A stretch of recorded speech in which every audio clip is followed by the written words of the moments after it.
کام تھا.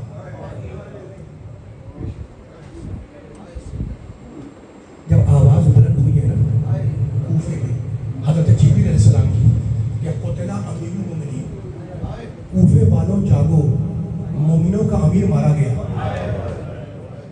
قتل ابن، آپ کے دل پر چوٹ پڑی، آپ کی ہائے نکلا.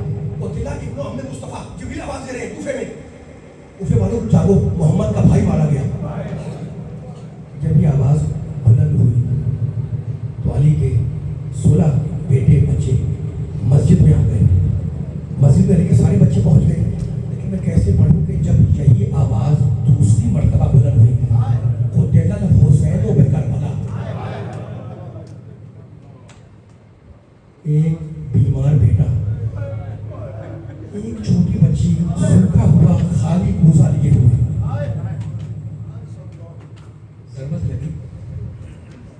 ضربت لگی علی کو.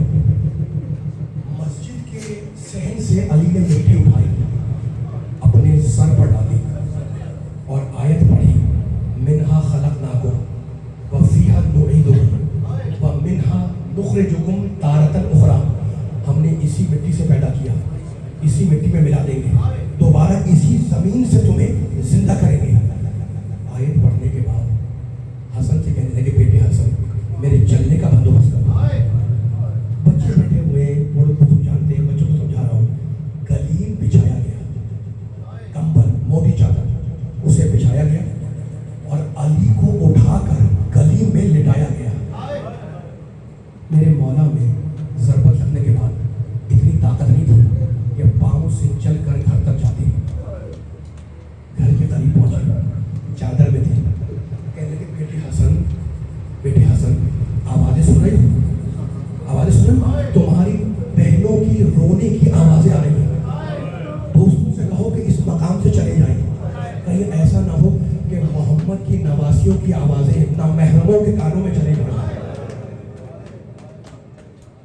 گھر کے قریب آئے، کہا بیٹے حسن مجھے زمین پر اتار دو. کہا بابا آپ کمزور ہیں، آپ کمزور ہیں.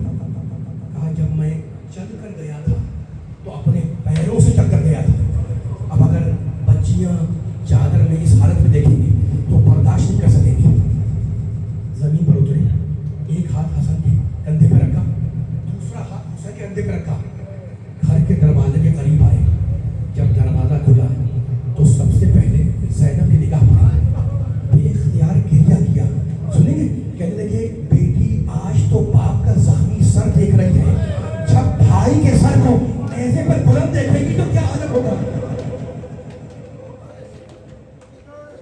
گھر میں آئے 19ویں کا دن گزرا، ماہ رمضان 19ویں گزری، 20ویں کا دن گزرا، 21ویں ماہ رمضان کی رات آئی. میں سوچا نے پڑھا ہوں آپ کے سامنے. آدھی رات کے وقت حسن مشتبہ کو بلایا اور کہا بیٹا میرے جو ساتھی باہر کھڑے ہیں انہیں بلا کر لاؤ. سیدانیاں پردے کے پیچھے چلی گئی. حسن مشتبہ باہر گئے، علی کے ساتھیوں کو بلا کر لائے. آگے علی کا چاہنے والا حجر ابن ادئی جن کی قبر شام میں ہے، حجر نے سلام کیا. علی نے جواب سلام دیا. حجر نے علی کی شان میں مرثیہ پڑھا. علی نے مرثیہ سنا اور کہنے لگے، حجر میری نگاہیں دیکھ رہی ہیں کہ زمانہ تمہیں میری محبت کی سزا دے گا. اس کے بعد دوستوں کو نصیحتیں کرنے لگے، نیکی کے راستے پہ چلتے رہنا، سچ کے دامن کو نہ چھوڑنا، نماز کو اس کے صحیح وقت پہ ادا کرنا. جب وصیتیں کرنی نا علی نے جب وصیتیں کر دی اپنے دوستوں کو، تو ایک مرتبہ اپنا ہاتھ اٹھایا، اپنے زخمی سر پہ رکھا اور جانتے کیا کہنے لگے؟ کہنے لگے، حافظکم اللہ، جاؤ خدا حافظ، اب علی کو محشر میں دیکھو گے. جیسے ہی کیا بات ہوئی نا کہ جاؤ خدا حافظ، اب علی کو محشر میں دیکھو گے، پردے کے پیچھے سے سیدانیوں کی رونے کی آواز آئی. کیا کوفے والوں رک جاؤ، جانتے ہو یہ کون رو رہی ہے؟ یہ محمد کی نواسیاں ہیں، یہ فاطمہ کی بیٹیاں ہیں. ایک دن کوفے میں آئیں گی، ان کے پردے کا خیال